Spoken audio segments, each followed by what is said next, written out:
আসসালামু আলাইকুম। জেলা প্রশাসকের কার্যালয় কিশোরগঞ্জ স্থানীয় সরকার শাখা নিয়োগ বিজ্ঞপ্তি প্রকাশিত হয়েছে। তো কিশোরগঞ্জের স্থায়ী বাসিন্দা যারা আছেন তারা আবেদন করবেন। তো কিভাবে নির্ভুল আবেদন করবেন বিস্তারিত বলে দিচ্ছি, কি কি সুযোগ সুবিধা রয়েছে। তো যারা চ্যানেলটি সাবস্ক্রাইব করেন চ্যানেলটি সাবস্ক্রাইব করবেন এবং ভিডিওতে লাইক কমেন্ট শেয়ার করবেন, যেন আপনাদের পরিচিত যারা আছে তারাও যেন আবেদন করতে পারে।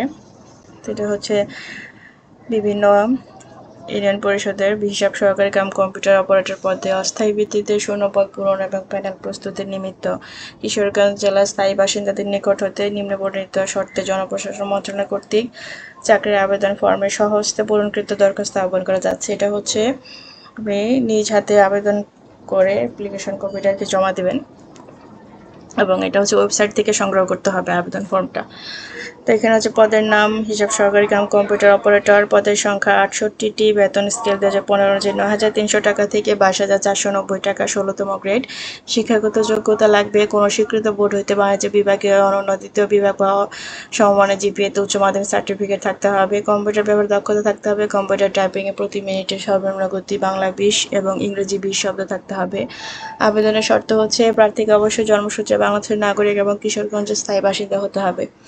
সরকারি নির্দেশনা মোতাবেক উক্ত পদের বেতনে ৭৫% অনুদান সরকারি অনুদান থেকে দেওয়া হবে এবং 25% ইউনিয়ন পরিষদ থেকে দেওয়া হবে। সরকার কর্তৃক নির্ধারিত চাকরির আবেদন ফর্মে জেলা প্রশাসক কিশোরগঞ্জকে সম্বোধন করে আগামী ২ আগস্ট ২০২৬ তারিখ হতে ৩ সেপ্টেম্বর ২০২৬ তারিখ পর্যন্ত অফিস চলাকালীন সময়ের মধ্যে ডাকযোগের জেলা প্রশাসকের কার্যালয় কিশোরগঞ্জে পৌঁছাতে হবে।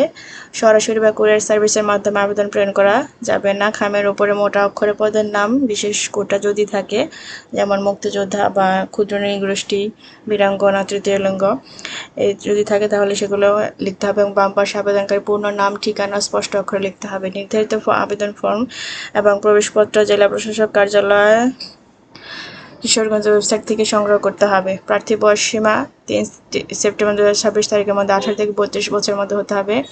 শিক্ষাগত যোগ্যতা সনদ ও জাতীয় পরিচয়পত্রের ভিত্তিতে বয়স নির্ধারণ করা হবে। বয়সের ক্ষেত্রে কোনো এফিডেভিট গ্রহণযোগ্য না।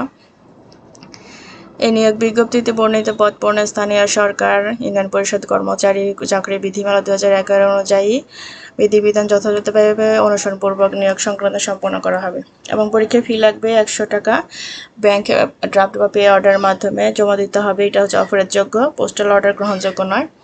আবেদনের সাথে নিম্নোক্ত কাগজপত্রাদি সংযুক্ত করতে হবে: সদ্য তোলা ৩ কপি পাসপোর্ট সাইজের রঙিন ছবি এবং ছবির পেছনে পৃষ্ঠে উপরের দিকে প্রার্থীর সম্পূর্ণ নাম লিখতে হবে এবং নিচে সত্যায়নকারী কর্মকর্তার নাম ও পদবিযুক্ত স্পষ্ট সিল ও স্বাক্ষর থাকতে হবে। শিক্ষাগত যোগ্যতা অভিজ্ঞতা সনদের ছায়ালিপি প্রথম শ্রেণীর গ্যাজেটেড কর্মকর্তা দ্বারা সত্যায়িত থাকতে হবে।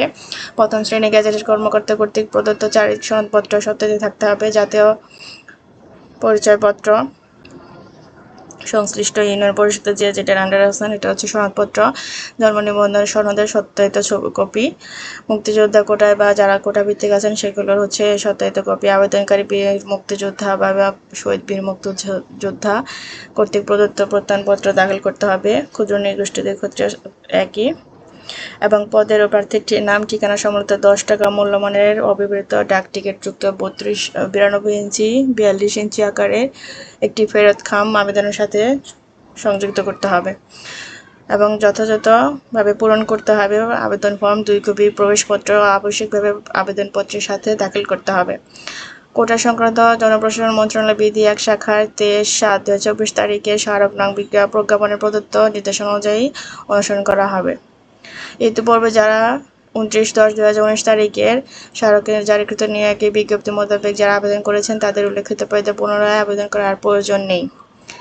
সরকারি আধা সরকারি প্রতিষ্ঠান যারা কর্মরত আছেন তারা উক্ত প্রতিষ্ঠানের অনুমতি নিয়ে এবং অনুমতিপত্র